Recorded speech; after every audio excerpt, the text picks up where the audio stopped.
পাবো না, কেউ আগে আর কেউ পরে, না মরে কোনো উপায় নেই।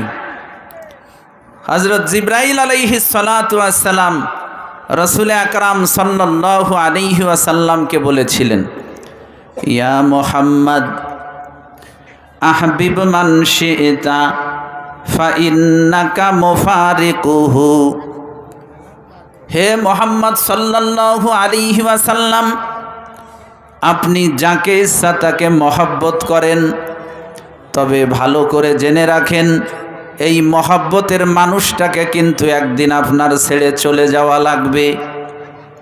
ওয়াইশ মা শি'তা ফাইন্নাকা মাইয়িত। যেভাবে ইচ্ছা আপনি জীবন যাপন করেন, তবে ভালো করে জেনে রাখেন আপনার কিন্তু মৃত্যুবরণ করা লাগবে। মৃত্যুর হাত থেকে কেউ রেহাই পাবে না। যত প্রাণী আছে সবার মৃত্যু হবে, যত জিন ইনসান সবাই মারা যাবে, যত প্রাণী অন্য অন্য আছে সব মারা যাবে, যেসব ফেরেশতারা আছেন সব ফেরেশতারাও মারা যাবেন। এমনকি হযরত আজরাইল আলাইহিস সালাতু ওয়াস সালাম, যিনি সমস্ত প্রাণীদের রূহ কবজা করার দায়িত্বে নিয়োজিত আছেন, উনিও বাঁচতে পারবেন না, উনারও এক সময় মৃত্যুবরণ করা লাগবে। থাকবেন শুধু একজন, তিনি কে বলেন? তিনি খালেক, তার কোনো মৌত নাই। আল হাই, তিনি চিরঞ্জীব, তিনি ছিলেন, তিনি আছেন, তিনি থাকবেন, তার কোনো মৌত নেই। এছাড়া যত প্রাণী আছে সব প্রাণী মৃত্যুর স্বাদ আস্বাদন করবে। মৃত্যু তো নিশ্চিত হবে, এখানেই তো শেষ নয়। যদি এমন হতো যে মরে যাব তো সব শেষ হয়ে যাবে, তাহলে তো একটা ভাব ছিল, যেভাবে পারতাম চলতাম, মারা যাব কিচ্ছা খতম, আর কোনো ঝামেলা নাই, তাহলে তো যেভাবে মনে চায় সেভাবে জীবন যাপন করতে পারতাম। কিন্তু মৃত্যুর পরে তো এক জীবন আছে, ওই জীবনই আসল জীবন। কিছু অবুঝ মানুষ এরা মনে করেছে মৃত্যুর মাধ্যমে মানুষের জীবন শেষ হয় না। মৃত্যুর মাধ্যমে মানুষের জীবন শেষ হয় না, বরং মৃত্যুর মাধ্যমে মানুষ তার আসল জীবনে পা রাখে। দুনিয়ার জীবনের শুরু আছে, শেষও আছে। মৃত্যুর পরে এমন এক জীবন শুরু হবে মৃত্যুর মাধ্যমে, ওই জীবনের শুরু আছে, ওই জীবনের কোনো শেষ নেই। মানুষের দুনিয়ার জীবনের উপরে ভিত্তি করে আল্লাহ পাক কিছু মানুষের জন্য রেখেছেন জান্নাতের ব্যবস্থা, আর কিছু মানুষকে আল্লাহ পাক ঢুকাবেন জাহান্নামে। জান্নাত এত নিয়ামত রাজিতে ভরা জায়গা। আল্লাহ পাক বলেন, আদাতুল ইবাদিয়াস সালিহিনা মা লা আইনুন রাআত। আমি আমার নেককার বান্দাবান্দীদের জন্য জান্নাতে এমন সমস্ত নিয়ামত রাজি প্রস্তুত করে রেখেছি যা কোনো চোখ কোনো দিন দেখে নাই, কোনো কান কোনো দিন শোনে নাই, কোনো হৃদয় কোনো দিন তা কল্পনাও করতে পারবে না। সুবহানাল্লাহ বলেন। আমরা কোরআন হাদিসে জান্নাতের বর্ণনায় যতটুকু পাই, জান্নাত যে আসলে কত সুন্দর আর কত আনন্দময় জায়গা, সে তুলনায় এ বর্ণনা একেবারেই হালকা কিছু বর্ণনা। আসল বাস্তবতা জান্নাতে ঢোকার আগে কেউ বুঝতে পারবে না যে ওখানে কত শান্তি আল্লাহ রাখছেন। সুবহানাল্লাহ। জান্নাতের ব্যাপারে নবীজি বলেছেন, মাউজিউ সাউতিন ফিল জান্নাতি খায়রুম মিনাদ দুনিয়া ওয়া মা ফিহা। জান্নাতের এক চাবুক জায়গার দাম দুনিয়ার ভিতরে যা কিছু আছে তার চাইতেও বেশি। সারা দুনিয়া আর দুনিয়ার ভিতরে যা আছে সব দিয়েও জান্নাতের একটা চাবুক পরিমাণ জায়গার দাম হয় না। লানাসিফুহা খায়রুম মিনাদ দুনিয়া ওয়া মা ফিহা। নবীজি ইরশাদ করেন, জান্নাতি রমণীরা যে ওড়না ব্যবহার করবে তাদের ওড়না এত দামি, দুনিয়ার ভিতরে যা আছে সব দিয়েও ওর একটা ওড়না কেনা যায় না। জান্নাতি রমণীরা যদি দুনিয়ার বুকে একটু থুতু নিক্ষেপ করত, তাদের থুতুর ঘ্রাণে সারা দুনিয়াটা ঘ্রাণযুক্ত হয়ে যেত। নবীজি আরও ইরশাদ করেন, জান্নাতীরা যদি তাদের হাতের আঙ্গুলের একটু কিনারা দুনিয়ার বুকে পেশ করে। এত উজ্জ্বল চেহারা তাদের যে আঙ্গুলের একটু কিনারা দুনিয়ায় বের করার কারণে ওই আঙ্গুলের কিনারায় আলো এমনভাবে হবে যে সূর্যের আলোটাকে তখন আলো ক্ষীণ হয়ে গেছে বলে মনে হবে। সুবহানাল্লাহ বলে। এত নিয়ামত ভাষায় বলে বোঝানো যায় না। পক্ষান্তরে জাহান্নাম বড় মারাত্মক জায়গা। জাহান্নামের ভিতরেও যে কি পরিমাণ আযাব আছে, কি পরিমাণ শাস্তি আছে, মানুষ কখনো তা কল্পনাও করতে পারবে না। জাহান্নামে আল্লাহ পাক জাহান্নামীদেরকে বিভিন্নভাবে কষ্ট দিবেন। আগুন দিয়ে আল্লাহ পাক জাহান্নামীদেরকে জ্বালাবেন। দুনিয়ায়ও আগুন আছে, জাহান্নামের ভিতরেও আগুন আছে। জাহান্নামের যেই আগুন দিয়ে আল্লাহ পাক জাহান্নামীদেরকে জ্বালাবেন, দুনিয়ার আগুনে যত পাওয়ার আছে এর সাথে আরো 69 গুণ যোগ হইয়া মোট 70 গুণিয়া পাওয়ার দিয়ে আল্লাহ পাক জাহান্নামীদেরকে সেখানে পোড়াবেন। দুনিয়ার আগুনের নিয়ম হলো যেখানে লাগে ওইখানেই পড়ে। আল্লাহ পাক পাপিষ্ঠদেরকে জাহান্নামের যে আগুন দিয়ে জ্বালাবেন, ওই আগুনের ব্যাপারে আল্লাহ বলেছেন আল্লাতী তাত্তালিউ আলাল আফইদা, ওই আগুন যদি শরীরের কোনো এক জায়গায় লাগে সাথে সাথে তার কলিজা পর্যন্ত জ্বালায় পোড়ায় ছারখার করে দেবে। নাউজুবিল্লাহ বলে। জাহান্নামে আল্লাহ পাক জাহান্নামীদেরকে বিভিন্নভাবে কষ্ট দিবেন। কখনো বা আল্লাহ পাক না খাওয়ায়া কষ্ট দিবেন। একদিন 2 দিনের না খাওয়া না, 1 বছর 2 বছরের না খাওয়া না, হাজার হাজার বছর পর্যন্ত আল্লাহ পাক জাহান্নামীদেরকে না খাওয়ায়া রাখবেন। ওরা আল্লাহ পাকের কাছে খাবার চাইবে, চাইতে চাইতে হাজার হাজার বছর পার হয়ে যাবে। হাজার হাজার বছর পর আল্লাহ পাক ওদেরকে খাওয়ার জন্য জাক্কুম ফল দিবেন। জাহান্নামের একটা গাছ আছে জাক্কুম গাছ, ওই গাছে কাঁটাদার ফল হয়, বিষাক্ত ফল, এমন মারাত্মক ফল। ওই ফলের ব্যাপারে নবীজি বলেছেন লাউ কুতিরাত কতরাতুজ জাক্কুমি ফি দারিদ দুনিয়া লা আফসাদাত আলা আহলিল আরদি মাআশাহুম। উম্মতেরা, জাক্কুমের এক টুকরা ফল যদি দুনিয়ার বুকে পড়ে, এক টুকরা জাক্কুমের বিষে গোটা দুনিয়াটা বিষাক্ত হয়ে ধ্বংস হয়ে যাবে। নাউজুবিল্লাহ বলেন। ওদেরকে আল্লাহ পাক খাওয়ার জন্য জাক্কুম ফল দিবেন। হাজার হাজার বছর ধরে পেটে ক্ষুধা, যখনই পাইবে ধরেই সাথে মুখের ভিতরে ঠেলে দিবে। মুখটা পাশ হয়ে গলায় যে এমনভাবে আটবে, ওই ফল আর নিচের দিকেও নামবে না, উপরের দিকেও উঠবে না। কি যে কষ্ট হবে মুসলমান, ভাষায় বোঝানো সম্ভব না। শুধু এতটুকুই আন্দাজ করেন যে ফলের একটা টুকরা দুনিয়ার বুকে পড়লে বিষে গোটা দুনিয়া ধ্বংস হয়ে যায়, ওর পূর্ণ ফলটা যে মানুষটার গলায় আটকে আছে তার কি অবস্থা হবে। পানি পানি বলে চিৎকার মারতে থাকবে। হাজার হাজার বছর পার হয়ে যাবে। হাজার হাজার বছর পর আল্লাহ পাক ওদেরকে পান করার জন্য কোনো মিষ্টি পানি দিবেন না, কোনো ঠান্ডা পানি আল্লাহ পাক দিবেন না। আল্লাহ পাক ওদেরকে পান করার জন্য জাহান্নামীরা জ্বলতে জ্বলতে পুড়তে পুড়তে জাহান্নামীদের গায়ের থেকে যেই রক্ত গোশত পুষ খসে খসে জাহান্নামের ভিতরে জমা হয়েছে, জাহান্নামের আগুনে উত্তপ্ত করে জাহান্নামের উত্তপ্ত পেয়ালায় পাপিষ্ঠদেরকে পান করার জন্য দেওয়া হবে। এ জাহান্নামীর পেটে হাজার হাজার বছরের ক্ষুধা, অপরদিকে হাজার হাজার বছর ধরে এই জাক্কুমের মতো বিষাক্ত ফল তার গলায় আটকে আছে। দেখারও সুযোগ নাই, ভাবারও সুযোগ নাই। ধরেই যখন সে ওই বাটিটাকে হাতে নিবে, ওই ফুটন্ত পুজ রক্ত আর পানি পান করার জন্য যখন বাটিটা সে তার মুখের কাছে নিয়ে আসবে, মুখের কাছে আনার সাথে সাথে ওই ফুটন্ত পুজ রক্ত আর গরম পানির তাপে তার চেহারার সমস্ত গোশতগুলো খসে ওই বাটির ভিতরে পড়ে যাবে। এরপরও তার কিছুই করার থাকবে না।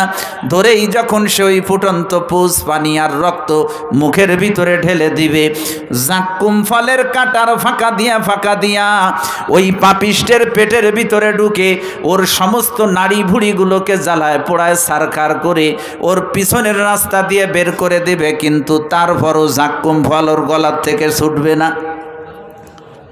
মুসলমান জান্নাত বড় নেয়ামত রাজিতে ভরা জায়গা, পক্ষান্তরে জাহান্নাম বড় আযাবের জায়গা। এজন্য একজন মানুষের জীবনের চূড়ান্ত টার্গেট হলো আমার যেন জাহান্নামে যাওয়া না লাগে, আমি যেন আল্লাহ পাকের জান্নাতের ভিতরে ঢুকতে পারি। জাহান্নামের এক মুহূর্ত, এক সেকেন্ডের আযাব সহ্য করার ক্ষমতা আমাদের কারোর নাই। হাদিস শরীফে এসেছে, নবীজি ইরশাদ করেন, যে লোকটা দুনিয়ার ভিতরে সবচাইতে শান্তির ভিতরে জীবন কাটিয়েছে, কিয়ামতের ময়দানে ওই লোকটাকে জাহান্নামের ভিতরে যদি এক মুহূর্তের জন্য দিয়া সাথে সাথে আবার উঠায় ফেলা হয়, জাহান্নামের এক মুহূর্তের আযাব তার কাছে এতটা অনুভূত হবে যে এক মুহূর্তের আযাবে তারে সারা দুনিয়ার যত সে নিয়ামত রাজি ভোগ করেছিল সব এমনভাবে ভুলাবে, সে এই কথা বলবে যে সুখ শান্তি বলতে কি জিনিস আমি চিনি না। পক্ষান্তরে দুনিয়ার ভিতরে যেই মানুষটা সবচাইতে দুঃখ কষ্টে জীবন কাটিয়েছে, ওই মানুষটাকে যদি কিয়ামতের ময়দানে জান্নাতের ভিতরে একটু ঢুকায় সাথে সাথে বের করে ফেলা হয়, নবীজি বলেন এক মুহূর্ত জান্নাতের অবস্থান তার অন্তরকে এমনভাবে পিছনের কষ্টের কথা ভুলায় দিবে, সে বলবে দুঃখ কষ্ট বলতে কি জিনিস এটা আমি চিনি না। সুবহানাল্লাহ। এক মুহূর্তের জাহান্নামের অবস্থান মানুষকে তার পিছনের জীবনের সব সুখের কথা ভুলায় দেয়, আর এক মুহূর্তের জান্নাতের অবস্থান পিছনের জীবনের সব কষ্টের কথা ভুলায় দেয়। এজন্য দুনিয়ায় কে কোন অবস্থায় আছে এটা কোনো বিষয় না। একজন মানুষ দুনিয়ায় যদি হাজারো নিয়ামত রাজির ভিতরে থাকে, ওই লোকটা যদি জাহান্নামের আগুন থেকে বাঁচতে না পারে ও কপাল পোড়া মানুষ। আর একজন মানুষ দুনিয়ার বুকে যে অবস্থায় তার জীবন যাক না কেন, ওই লোকটার যদি জাহান্নামের ভিতরে ঢোকা না লাগে, ওই লোকটা যদি জান্নাতের ভিতরে ঢুকতে পারে, ওই লোকটা সফল মানুষ। ওই কথাই আমার আল্লাহ পাক আমার পঠিত আয়াতের ভিতরে আল্লাহ ইরশাদ করেন, ফামান যুহজিহা আনিন নার ওয়া উদখিলাল জান্নাতা ফাকাদ ফাজ। যাকে জাহান্নাম থেকে দূরে রাখা হবে আর জান্নাতের ভিতরে ঢোকানো হবে, ওই মানুষটা চির সফল মানুষ হবে। সফল কে? যে জাহান্নাম থেকে দূরে থাকবে আর কোথায় ঢুকতে পারবে বলেন? জান্নাতে ঢুকতে পারবে। আমি আপনাদের সামনে যে হাদিস শরীফ পাঠ করেছি, নবী আলাইহিস সালাতু ওয়াস সালাম এই হাদিসের ভিতরে জান্নাতে ঢোকার জন্য আমাদেরকে সহজ তিনটা আমল দিয়েছেন। কয়টা আমল বলেন? তিনটা আমলের কথাও বলবো, আমার আলোচনাও ইনশাআল্লাহ শেষ হবে। মুসলমান ওয়াজ শুধু শোনার জন্য না, মানুষের কাছে কিন্তু ওয়াজ শুনতে খুব মজা লাগে। অনেকের দেখবেন এমন ওয়াজ খুব শোনা শোনে কিন্তু নামাজ ঠিক মতো পড়ে না। যদি আজকে সারা রাত ওয়াজ হয় শুনবে, অসুবিধা নেই। এমনও হইতে পারে যে আজকে ফজরও পড়ি নেই, জোহরও পড়ি নেই, আসর মাগরিবও পড়ি নেই, ঈশাও পড়ি নেই, চিন্তা ওয়াজ যে কয়টা পর্যন্ত আয় হবে, নামাজ পড়তাম না। ওয়াজ কি শুধু শোনার জন্য না আমল করার জন্য বলেন? আমল করার জন্য। জান্নাতে ঢোকার জন্য নবীজি সহজ তিনটা আমলে হাদিসের ভিতরে বলেছেন। আমি আপনাদেরকে সেই তিনটা আমলের কথা বলবো, খেয়াল করে শুনবেন আপনারা, আমলের নিয়তে শুনবেন ইনশাআল্লাহ। হযরত আবু সাঈদ খুদরি রাদিয়াল্লাহু তাআলা আনহু বলেন, রাসূলুল্লাহ সাল্লাল্লাহু আলাইহি ওয়াসাল্লাম ইরশাদ করেছেন, মান আকালা তাইয়্যিবা, জান্নাতে যদি যেতে হয় এক নম্বরে নবীজি বলেছেন হালাল খেতে হবে। কি করতে হবে বলেন? একটু জবান খুলে বলেন, কি খাইতে হবে? হালাল খাইতে হবে, হারাম খাওয়া যাবে না। বোঝার চেষ্টা করবেন, হারাম খাইবেন না, হালাল খাইবেন। কারণ হালাল খাদ্যে যে দেহটা গঠন হয় ওইটা জান্নাতের উপযুক্ত হয়, আর হারাম খাবারের জন্য যে হারাম খাবার দিয়ে যে শরীর গঠিত হয় ওটা জাহান্নামের উপযুক্ত হয়। নবীজি ইরশাদ করেন, লা ইয়াদখুলুল জান্নাতা জাসাদুন গুজিয়া বিহারাম, ওই দেহটা জান্নাতের ভিতরে ঢুকবে না যেটা হারাম মাল দ্বারা গঠিত হয়। মানুষ যখন হালাল খাবার খায় সাথে সাথে তার দিলের ভিতরে নূর পয়দা হয়, এমন নূর পয়দা হয় যে ওই লোকটাকে ইবাদত বন্দেগি করার প্রতি উদ্বুদ্ধ করে, গুনার কাজ তার কাছে ঘৃণা লাগে। পক্ষান্তরে কোনো মানুষ যদি হারাম খাবার খায় তার দিলের সমস্ত নূরগুলো চলে যায়, দিল অন্ধকার হয়ে যায়, লোকটার শুধু গুনার কাজ করতে মনে চায়, নেক কাজ করতে ভালো লাগে না। হালাল খাবারের গুণ আছে, হারাম খাবারের গুণ আছে, হালালেরও গুণ আছে, হারামেরও গুণ আছে। যদি আপনি হালাল খাবার খান জান্নাতের উপযুক্ত ব্যক্তি আপনি হবেন। সুতরাং ও ভাই, আপনাদের কারোর ব্যাপারে আমার জানা নাই আপনারা কেউ হারামের সাথে জড়িত আছেন কিনা। আপনারা কেউ মনে করবেন না যে হুজুর কি কথাটা আমাকেই বলল। আমি আমার নিজের এবং আপনাদের সকলের ইসলাহের জন্যই কথা বলতেছি। যদি জান্নাতি মানুষ হইতে চান তাহলে হালাল খাবার জীবনে গ্রহণ করেন, খবরদার হারাম খাবার খাবেন না, হারাম খাবার খাইবেন না। যেই দাওয়াত দিক আপনাকে আগে খেয়াল রাখবেন যে তার রুটি রুজি হালাল না হারাম। যদি হালাল খাবার হয়, নরমাল খাবার হইলেও খাইয়েন অনেক, আর যদি হারাম খাবার হয় যত দামি খাবার হোক খাইয়েন না। যদি কেউ হারামের সাথে জড়িত থাকেন ছেড়ে দেন। যদি কেউ সুদের সাথে জড়িত থাকেন সুদ খাওয়া বন্ধ করে দেন। কার জন্য আপনি সুদ খাইবেন? পরের দুনিয়া সুন্দর করার জন্য নিজের আখিরাতটাকে ধ্বংস করে দিয়েন না।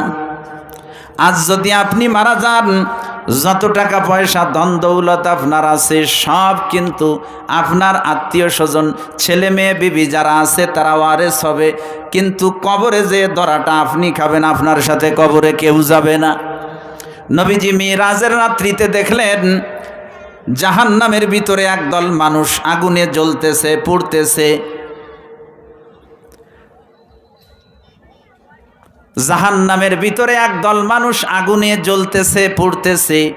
নবী আলাইহিস সালাতু ওয়াস সালাম লক্ষ্য করলেন তাদের পেটগুলো বিশাল বড় বড় ঘরের মতো। নবীজি বলেন ফিহিল হাইয়াতু তুরা মিন খারিজিন, আমি লক্ষ্য করে দেখলাম এদের এই বিশাল বিশাল পেটগুলো সাপ দিয়ে ভরা, বিষাক্ত সাপে পেটের ভিতরে কিলবিল করতেছে আর দংশন করতেছে। আমি জিব্রাইলকে জিজ্ঞাসা করলাম, ইয়া জিব্রাইল মানহা উলাই, ও জিব্রাইল এই সমস্ত লোকগুলো কারা যারা একে তো জাহান্নামের আগুনে জ্বলতেছে আর তাদের অবস্থা এইরকম যে তাদের পেটগুলো বিশাল বড় বড় ঘরের মতো আর তাদের পেট ভরা সাপ।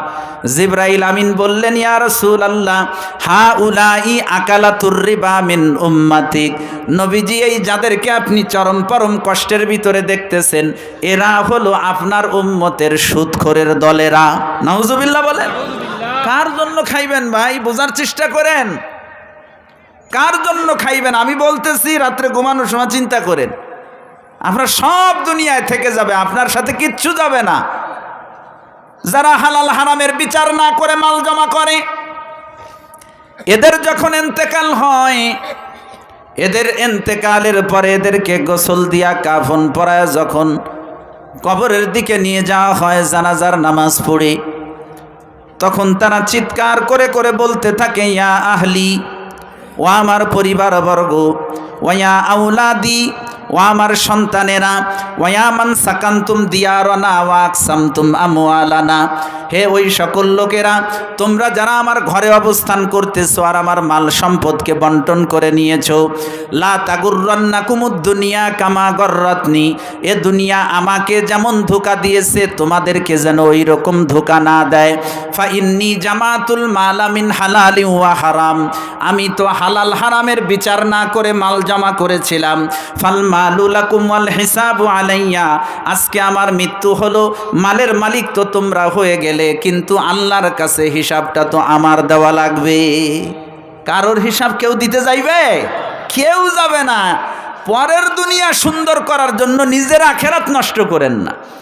নবীজি বললেন যদি জান্নাতে যেতে হয় 1 নম্বরের কাজ হলো মান আকালা তয়্যিবা, তাহলে আমাদেরকে কি খাইতে হবে বলেন? হালাল খাইতে হবে। বেশি বড় বড় মাছ না খাইতে পারেন অসুবিধা নেই, হালকা খাবার খাইয়েন, কিন্তু হালালটা খান। হালাল খাবারের ভিতরে যে আল্লাহ কি পরিমাণ নূর রেখেছেন। দারুল উলুম দেওবন্দের পাশে একজন বুজুর্গ মানুষ ছিলেন, সাধারণ মানুষ কিন্তু বুজুর্গ। সাধারণ মানুষ বুজুর্গ হইতে পারে না? বুজুর্গ হওয়ার জন্য কি খালি আলেম হওয়া লাগে নাকি? না, যে কেউ তার অবস্থান থেকে যদি আল্লাহকে ভয় করে ইমানের সাথে জীবন চালায় সে আল্লাহর ওলি হয়ে যায়। এই শাহজি আব্দুল্লাহ দেওবন্দ মাদ্রাসার পাশে তার বাড়ি। গরিব মানুষ, ইনকাম রোজগারের মাধ্যম হলো উনি বনের থেকে 1 আটি ঘাস কাটেন দৈনিক, 4 আনা বিক্রি করেন। কয় আনা বলেন? 4 আনা বিক্রি করেন।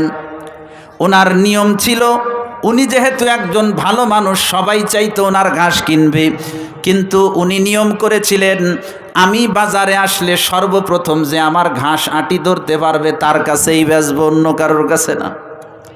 তা লোকজন দৌড় শুরু করতো ওনার ঘাস কেনার জন্য, যে যে ছুঁইতে পারতো তার কাছে উনি 4 আনা বিক্রি করতেন। 4 আনার 1 আনা দিয়ে নিজের সংসার চালাইতেন, আর 1 আনা উনি ওনার এক মেয়েকে দিতেন, আর 1 আনা গরিব মিসকিনদের ভিতরে দান সৎকা করতেন, আর 1 আনা দারুল উলুম দেওবন্দের বুজুর্গ উলামায়ে কেরামদের মেহমানদারির জন্য জমা করতেন। সুবহানাল্লাহ বলেন। এইভাবে 1 আনা 1 আনা করে জমা করতে করতে যখন 2-4 রুপিয়া হয়ে যেত, তো কখনো উনি নিজে রান্না করতেন খাবার, আর যদি নিজে রান্না করতে না পারতেন তো এই বুজুর্গদের কাছে নিয়ে যেতেন। কারা ওনার দাঁত খাইতো জানেন? হযরত কাসেম নানুতুবি রহমতুল্লাহ আলাইহি ছিলেন ওনার মেহমান। হযরত ইয়াকুব নানুতুবি, রশিদ আহমদ গাঙ্গুহি রহমতুল্লাহ আলাইহি, এই সমস্ত বুজুর্গরা ওনারা মেহমান ছিলেন ওনার। তো টাকাগুলো নিয়ে যেয়ে বলতেন হুজুর আজকে তো আমি রাঁধতে পারবো না, আপনারা দয়া করে একটু কষ্ট করে রান্না করে খাইলে ভালো হয়। এ সকল বুজুর্গদের ভিতরে হযরত ইয়াকুব নানুতুবি রহমতুল্লাহ আলাইহি আবার রান্না বাড়াও খুব ভালো জানতেন। সবাই বলতো হুজুর আপনার হাতের পাক ভালো, রান্নাটা আপনিই করবেন। ইয়াকুব নানুতুবি রহমতুল্লাহ আলাইহি সাথে সাথে গোসল করে শাহজির টাকা নিয়ে বাজারে চলে যেতেন বাজার করার জন্য। বাজার করে ওই পবিত্র হালাতে খানা রান্না করতেন। খানা যখন রান্না হয়ে যেত অন্য অন্য বুজুর্গদেরকে বলতেন একজন পবিত্র মানুষের পবিত্র টাকা আমার হাতে যখন এসেছে, আমি পবিত্রতা অর্জন করে বাজারে গিয়েছি, বাজার করেছি, বাজার করে রান্নাটাও পবিত্রতা অর্জন করেই করেছি। সুতরাং খাবার যেহেতু তৈয়ার, এখন যারা খাইবেন একটু পবিত্রতা অর্জন করে খেলে ভালো হয়।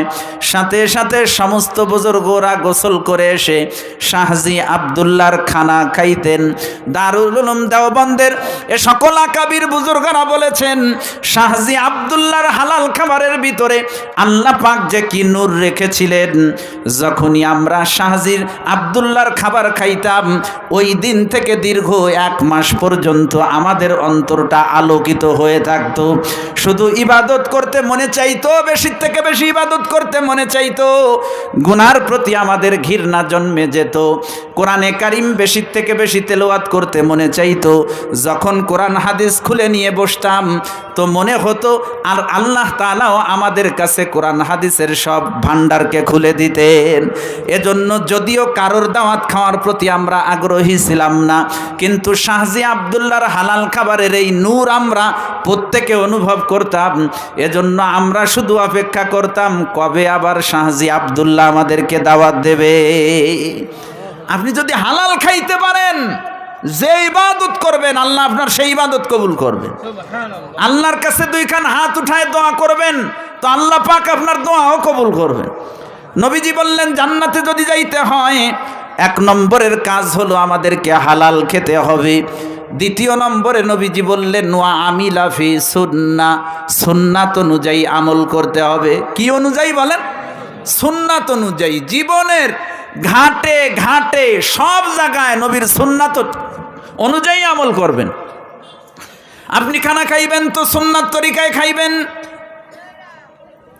আপনি ইস্তেঞ্জায় যাইবেন তো সুন্নাত তরিকায় যাইবেন, রাস্তাঘাটে চলাফেরা করবেন সুন্নাত তরিকায় করবেন, নামাজ পড়বেন তো সুন্নাত তরিকায় পড়বেন, ওযু করবেন তো সুন্নাত তরিকায় করবেন, গোসল করবেন তো সুন্নাত তরিকায় করবেন, বিবাহ শাদীর আয়োজন করবেন সুন্নাত তরিকায় করবেন, ব্যবসা বাণিজ্য করবেন তো সুন্নাত তরিকায় করবেন।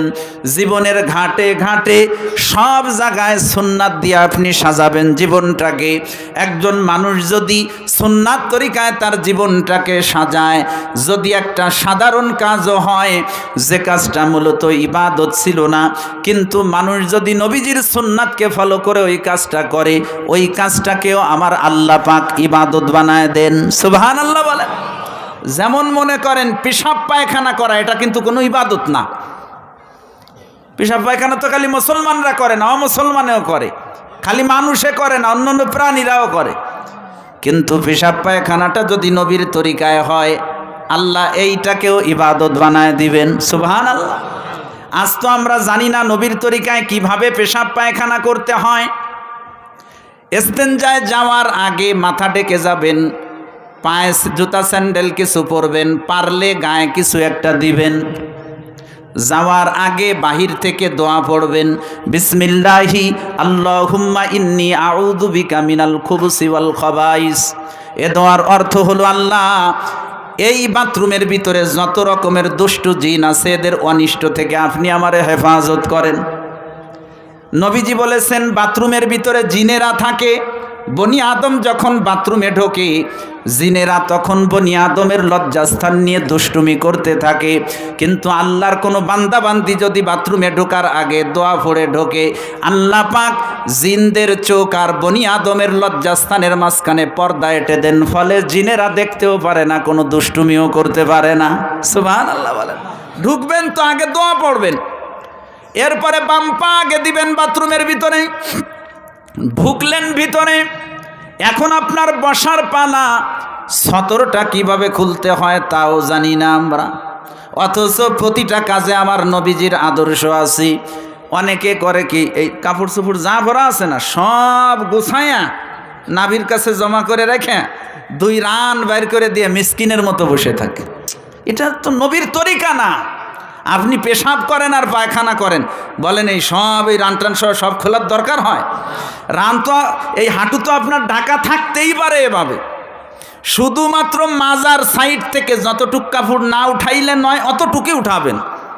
হাদিস শরীফে আছে নবীজি তার সতরের অতটুকু কাপড় উঠাইতেন যতটুকু না উঠাইলে নয়। আমরা অনেকে আছি দাঁড়ানো অবস্থায় সতর খুলি, অথচ নবীজি কোনোদিন দাঁড়ানো অবস্থায় সতর খোলেন নাই। হাদিস শরীফে আছে নবীজি যখন বসার নিকটবর্তী হতেন তখন নবীজি সতর খুলতেন। কাজেই সতর সব খুলবেন না, যতটুকু দরকার ততটুকু খুলবেন। দাঁড়ানো অবস্থায় খুলবেন না, যখন বসে যাবেন বসার একেবারে নিকটবর্তী হয়ে সতর খুলবেন। এরপরে আপনি আপনার জরুরত পুরা করবেন, কোনো রকমের গুনার কাজ করবেন না। গুনার কাজ করা যায় বাথরুমে বসে? মোবাইল দেখা যায়, অনেকে মোবাইল দেখে, কেউ বিড়ি খায়। একে বলে বাথরুমে যে বিড়ি না টানলে বলে বাথরুমই ক্লিয়ার হয় না।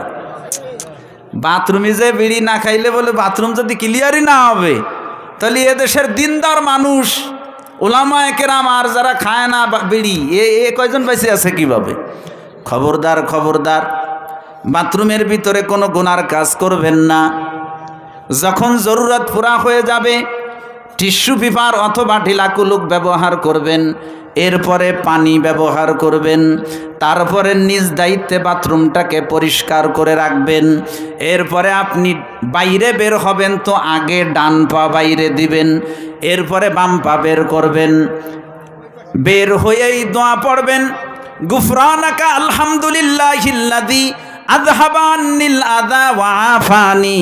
এ দোয়ার অর্থ হলো, আল্লাহ আপনি আমার জীবনের সব গুনাহ মাফ করে দেন। আয় আল্লাহ, আমি আপনার শুকর আদায় করতেছি যে আপনি আমার থেকে কষ্টদায়ক জিনিস দূর করে আমাকে নিরাপত্তা দিয়েছেন। এই দোয়াটা পড়বেন। দোয়া যতদিন মুখস্থ করতে পারতেছেন না, কমপক্ষে আলহামদুলিল্লাহ টুক তো বলতে পারবেন। এক ওয়াক্ত মানুষ না খেয়ে থাকতে পারে, কিন্তু বাথরুমের যদি চাপ থাকে, মানুষের পেশাব পায়খানার চাপ থাকে, তো তো মানুষ কত কষ্ট হয়, অনেকে পেশাব পায়খানা করতে পারে না, ডাক্তাররা আয় না, অথবা ভিতরে ক্যাথেটার নল ঢুকাই দিয়ে পেশাব বের করতে হয়। আল্লাহ যে সুন্দরভাবে পেশাব পায়খানা করার তৌফিক দিলেন, আল্লাহর শুকর আদায় করা দরকার না বলেন? এজন্য দোয়া মুখস্থ করার চেষ্টা করেন, না পারলে যতদিন পারতেছেন না কমপক্ষে বাংলায় হলেও বলেন আল্লাহ জীবনের গুনাহ মাফ করে দেন, আর আপনি যে আমার থেকে কষ্টদায়ক জিনিস দূর করে দিয়েছেন এজন্য আপনার শুকর আদায় করি আলহামদুলিল্লাহ। মুসলমান এই যে ইস্তেনজায় গেলেন, বের হলেন, নবীজির তরিকা ছিল, যদিও ইস্তেনজাটা কোনো ইবাদত ছিল না, কিন্তু এই ইস্তেনজার জরুরতটা আপনি আমার প্রিয় নবীজির তরিকায় সারার কারণে যতক্ষণ সময় আপনি ইস্তেনজায় ব্যয় করেছেন, এতটুকু সময় যদি আপনি ইবাদত বন্দেগী করতেন, যে পরিমাণ নেকি আপনার হতো, নবীর তরিকায় জরুরতটা পুরা করার কারণে আল্লাহ পাক আপনাকে সেই পরিমাণ নেকি দান করবেন। যদি জান্নাতে যেতে হয়, দ্বিতীয় নম্বরে নবীজি বলেছেন ওয়া আমিলা ফি সুন্নাহ, সুন্নাত অনুযায়ী আমল করতে হবে। তৃতীয় নম্বর ওয়া আমিনান নাসু বাওয়ায়কাহু, কখনো কোনো মানুষকে কষ্ট দিবেন না, কখনো কোনো মানুষকে কাউরে কষ্ট দিবেন না, মানুষের সাথে সর্বোচ্চ ভালো ব্যবহার করবেন, সর্বোচ্চ ভালো ব্যবহার করবেন, কাউকে কখনো কোনো কষ্ট দিবেন না। যে ব্যক্তি অন্য মানুষকে কষ্ট দেয় সে কখনো প্রকৃত মুসলমান হইতে পারে না। নবীজি বলেন আল মুসলিমু মান সালিমাল মুসলিমুনা মিন লিসানিহি ওয়া ইয়াদি, প্রকৃত মুসলমান তো ওই ব্যক্তি যার হাত দ্বারা, যার জবান দ্বারা অন্য মুসলমান কষ্ট না পায়। আজ আমরা মুসলমানকে কষ্ট দেই, মানুষরে কষ্ট দেই, না না, কাউকে কষ্ট দিবেন না। কষ্ট মানুষরে অযথা কষ্ট দিলে আপনি জান্নাতে ঢুকতে পারবেন না, জান্নাতে ঢোকা কঠিন হবে। বিশেষভাবে আমাদের চারপাশে যারা থাকেন এরা আমাদের প্রতিবেশী হন। এরা কি হন বলেন? আজ আমরা প্রতিবেশীরা অনেক কষ্ট দেই, অথচ প্রতিবেশীর সাথে ভালো ব্যবহার করলে জান্নাতে যাওয়া যায়। সুবহানাল্লাহ বলেন। নবীজির কাছে এক মহিলার ব্যাপারে বলা হলো, ইয়া রাসূলুল্লাহ, এ মহিলার অনেক নফল ইবাদত বন্দেগী আছে, তবে এই মহিলার একটা সমস্যা হলো আন্নাহা তুজি জিরানাহা বিলিসানিহা, এ মহিলা তার জবান দিয়ে তার প্রতিবেশীকে কষ্ট দেয়। নবীজি বললেন ফাহিয়া ফিল নার, সাহাবীরা তোমরা শুনে রাখো এই মহিলা জাহান্নামে যাবে।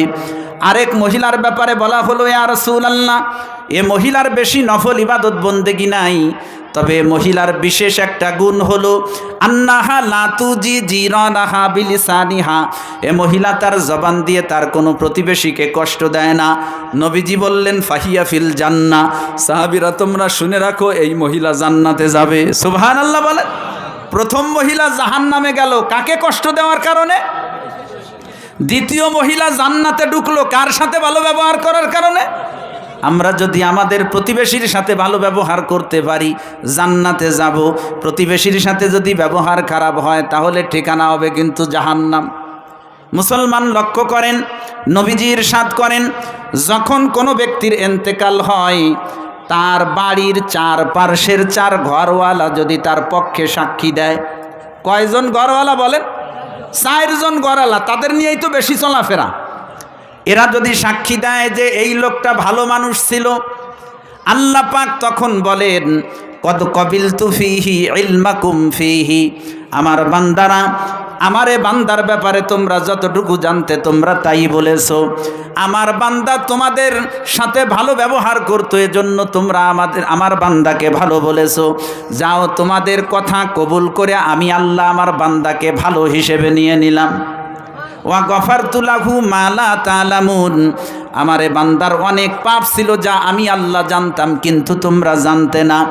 আমার বান্দা তোমাদের সাথে ভালো ব্যবহার করত, এজন্য তোমরা আমার বান্দাকে ভালো বলেছো।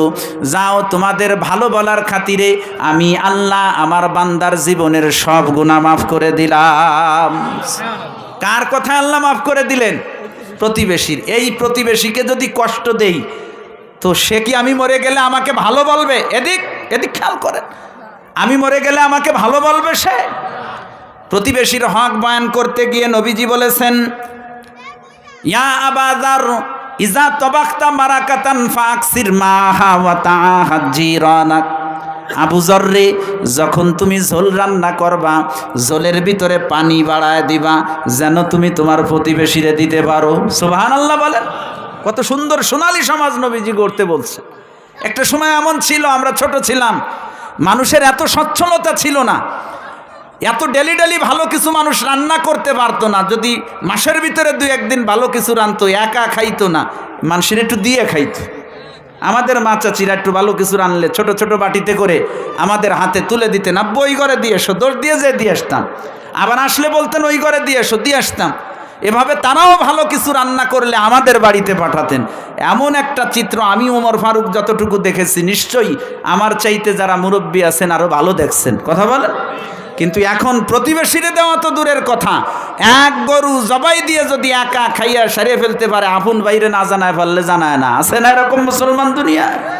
মুসলমান প্রতিবেশীর অনেক হক রয়েছে। খবরদার খবরদার কাউকে কষ্ট দিবেন না, কষ্ট দিলে কিন্তু জান্নাতে যাইতে পারবেন না। নবীজি 3 নম্বরে বললেন ওয়া আমিনান নাসু বাওয়াইকাহু, যদি জান্নাতে যাইতে হয় কাউকে কষ্ট দেওয়া যাবে না।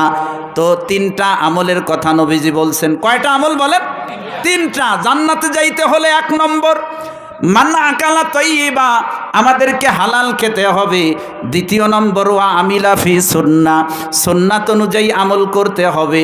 3 নম্বর ওয়া আমিনান নাসু বাওয়াইকাহু, কখনো কোনো মানুষকে কষ্ট দেওয়া যাবে না। নবীজি বলেন দাখালাল জান্নাহ, এই আমলগুলো যদি করতে পারে আল্লাহর বান্দাকে আল্লাহ পাক জান্নাতে ঢুকাবেন।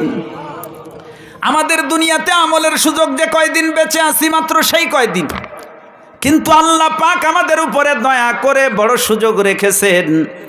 কিছু আমল আল্লাহ পাক এমন রেখেছেন মানুষ মারা গেলেও আমলের ধারা জারি থাকে। নবীজি বলেন